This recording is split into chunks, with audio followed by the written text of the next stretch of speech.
Bonjour, bienvenue dans notre émission Le rendez-vous de l'investissement responsable. Avec moi, deux experts. Céline Soubrane, directrice du développement durable du groupe AXA. Bonjour. Bonjour. Mathieu André, directeur général d'Architas. Bonjour. Bonjour Laurent. On va rentrer dans le vif du sujet, Céline. Que représente tout simplement l'ESG pour un groupe comme AXA ?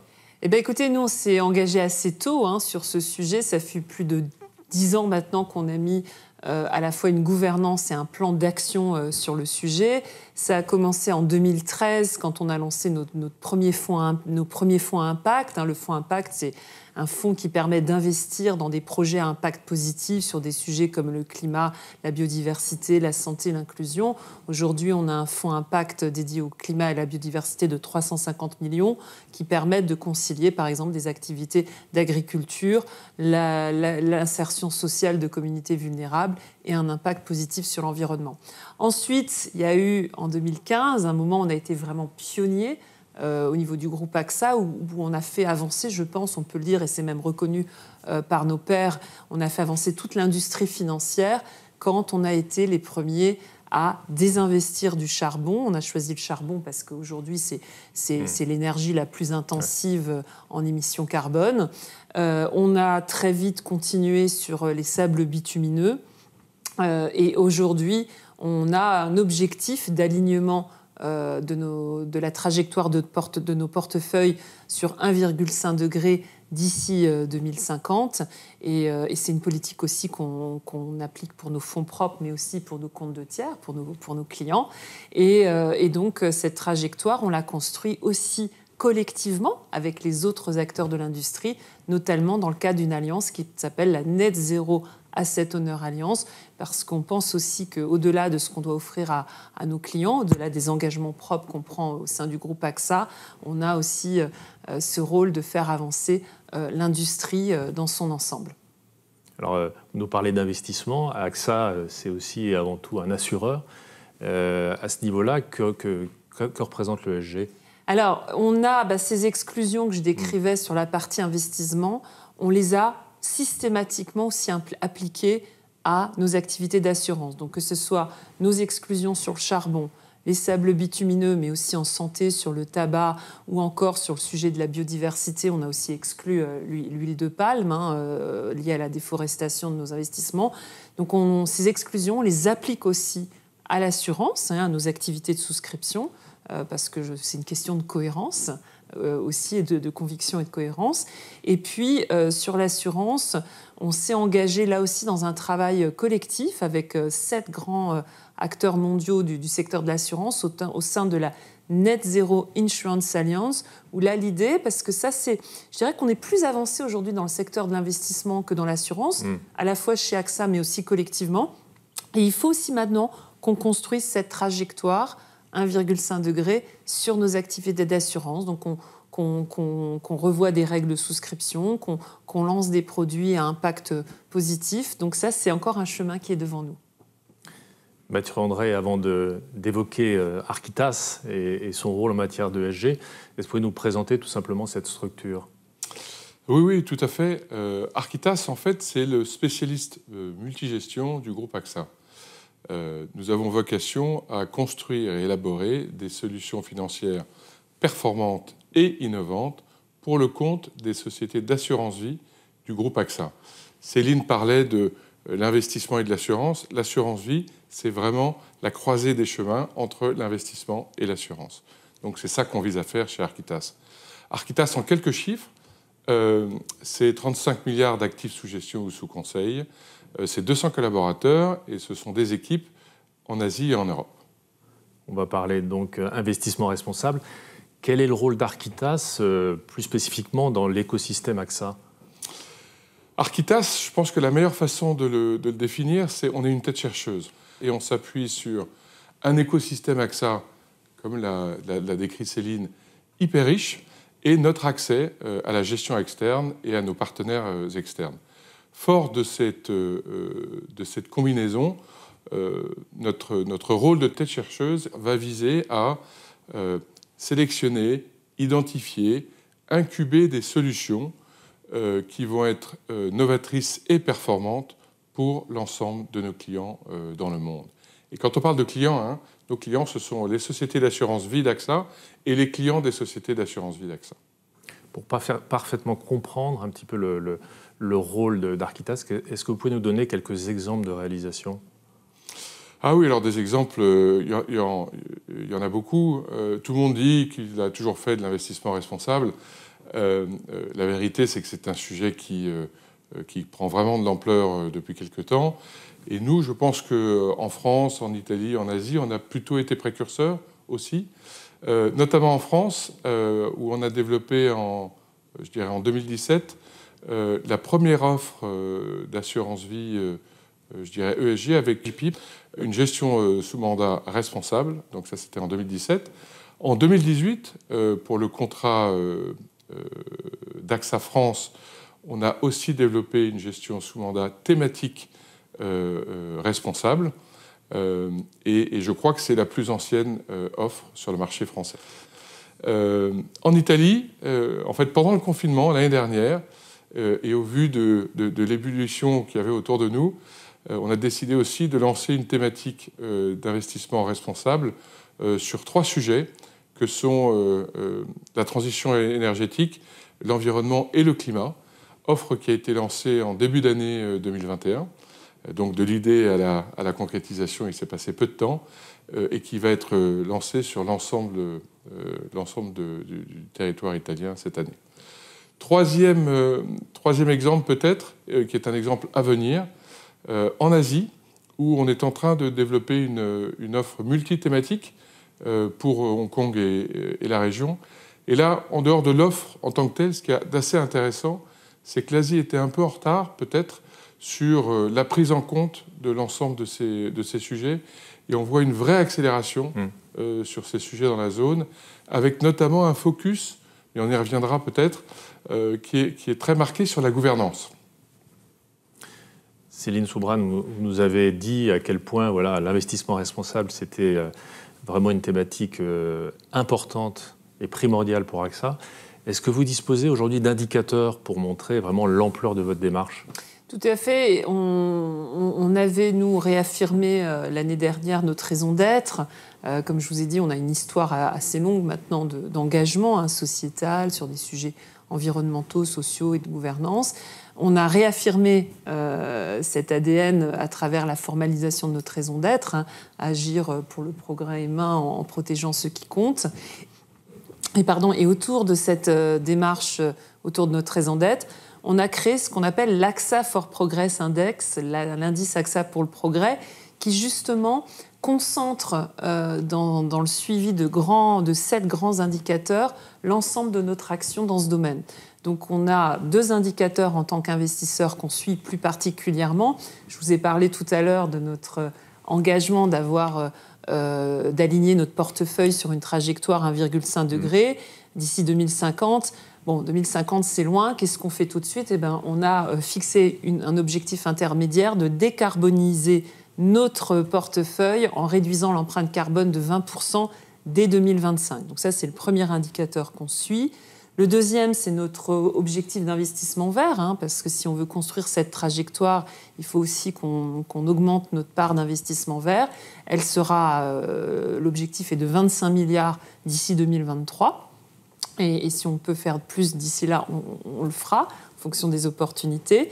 En tant qu'assureur, là, on se fixe un objectif justement de développer les produits verts d'assurance, mais aussi les produits qui vont protéger des communautés vulnérables, ce qu'on appelle, nous, des produits de protection inclusive. Donc là, on a 2 autres indicateurs à venir. Et puis, ensuite, en tant qu'entreprise exemplaire, parce qu'on doit aussi donner l'exemple, on s'est fixé comme objectif de former l'ensemble, en tout cas de fournir la possibilité à 100% de nos collaborateurs de se former sur les questions de climat et de transition énergétique. Donc ça, c'est aussi un sujet important. Et puis, avant-dernier indicateur, c'est le fait que, en tant qu'entreprise exemplaire, on doit déjà réduire notre propre empreinte environnementale de nos activités, que ce soit nos bâtiments, nos déplacements, nos activités digitales. Nous, notre appareil de production, il est digital.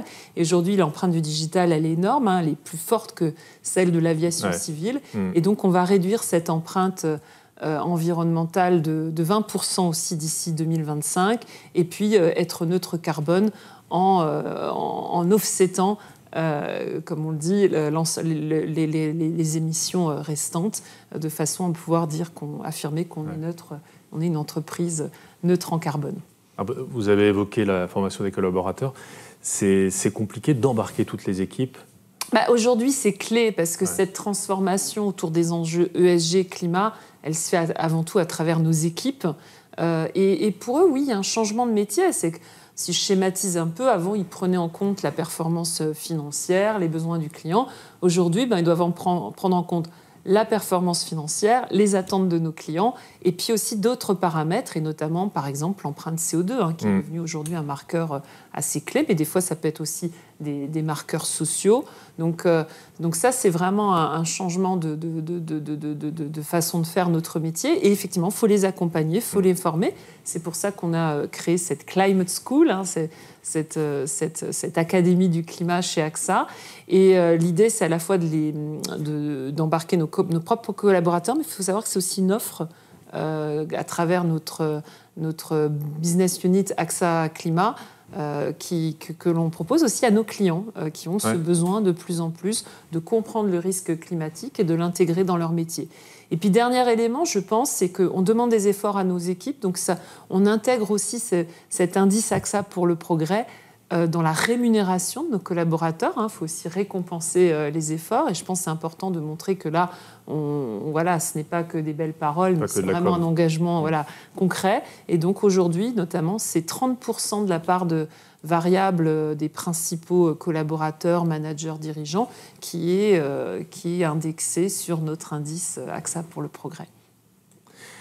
Mathieu André, chez Architas, vous êtes très proche de vos clients. Vous avez récemment, je crois, réalisé une étude sur leurs attentes en matière d'investissement responsable. Est-ce que vous pouvez nous dire ce qu'il en ressort, les grands enseignements de cette étude ? Oui, chez AXA, on est proche de nos clients. Et en fait, il faut bien se projeter. Comme disait Céline, la notion d'engagement, elle est importante pour les collaborateurs, mais elle est hyper importante pour nos clients. Et nos clients, bien souvent, ils viennent nous voir, ils viennent voir les sociétés d'assurance vie et d'AXA avec des projets de vie. Et ces projets de vie, il faut y répondre du mieux possible. Donc, on a été interroger 11 000 investisseurs individuels à travers le monde pour leur poser un certain nombre de questions sur leur approche d'investissement et ce qu'ils attendaient de l'investissement responsable. Et on peut en ressortir, je dirais, 4 grands enseignements. Le premier, c'est que ces clients, ils investissent pour un projet de vie. Et du coup, le premier critère pour eux, c'est la sécurité financière. C'est d'abord et avant tout la sécurité financière et donc la performance. Le deuxième enseignement, c'est de dire que certes, l'investissement responsable est important pour eux, comme un moyen, comme étant le comment, mais ce n'est pas un but en soi. Donc, ils n'investissent pas pour être de bons citoyens, ils investissent pour leur sécurité financière, et ce faisant, ils veulent être un bon citoyen.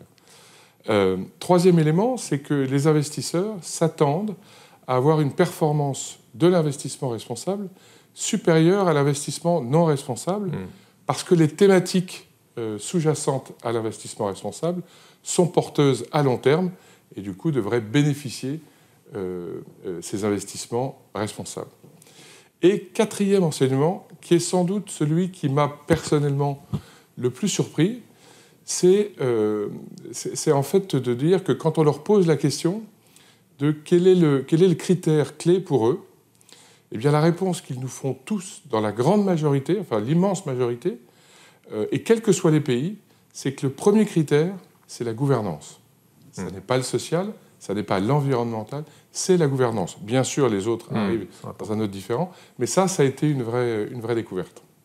Et comment vous montrez la coloration ESG, la coloration investissement responsable à vos clients de leur portefeuille ? Alors voilà, c'est exactement ce dont on parlait tout à l'heure. Hein. C'est de la promesse à la preuve.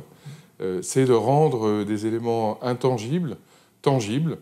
Et soyons honnêtes, quand vous arrêtez quelqu'un dans la rue et que vous lui parlez d'ESG, il va vous regarder avec des yeux ronds et il n'a souvent pas idée de ce qu'il y a derrière. Ouais. Donc il faut vraiment tangibiliser cette promesse. Et la façon dont on a décidé de le faire, c'est de faire un reporting pour le client qui va s'articuler autour de, d'abord et avant tout, la performance du portefeuille d'investissement, hein, puisque c'est leur premier objectif. Le deuxième aspect, c'est de donner une note à cet investissement, une note responsable à cet investissement, avec une approche un peu Nutri-Score, vous voyez, la petite flèche qui va de vert à rouge, qu'on voit sur les réfrigérateurs ou ce qu'on peut aller trouver dans le commerce. Donc ce Nutri-Score. Troisième élément, c'est le classement SFDR des fonds sous-jacents au portefeuille, puisqu'aujourd'hui, depuis le 10 mars, il y a cette nouvelle nomenclature. Quatrièmement, ce qui est très important, c'est un savoir-faire AXA, et c'est un engagement, c'est les exclusions qu'on a pratiquées dans la gestion. Et puis, dernier élément, là aussi, on fait partie du groupe AXA, et ce sont des sujets qui nous tiennent à cœur, c'est l'empreinte carbone du portefeuille. Représenté sous forme de nombre de voitures. Et le nombre de voitures qu'on arrive à mettre de côté grâce à cet investissement responsable. Voilà, donc la clé, c'est la simplicité sans être simpliste. Ouais. C'est d'être concret pour répondre aux besoins du client. On arrive au terme de notre émission. Alors, je vais vous poser une toute dernière question. S'il y avait une chose, alors c'est pas simple hein, parce qu'il faut choisir, mais s'il y avait une chose à retenir. Mathieu l'a dit, je pense qu'on rentre dans une décennie décisive au regard des enjeux climatiques, mais aussi d'enjeux sociaux et de gouvernance. Et je pense que ce qu'il faut avoir en tête, c'est que quand on investit son argent, qu'on soit une entreprise ou un épargnant, on fait des choix pour la société, pour la planète. Et donc, il faut effectivement s'intéresser aux données, faire des choix éclairés, et c'est pour ça que la transparence, effectivement, sera clé. Mathieu André. Oui, en fait, tout à fait. En fait, on a des convictions. Ces convictions, elles sont au service d'un processus de sélection et de gestion très, très strict, mais sans jamais oublier le client final et le besoin qu'il a exprimé. Merci à tous les deux. Merci.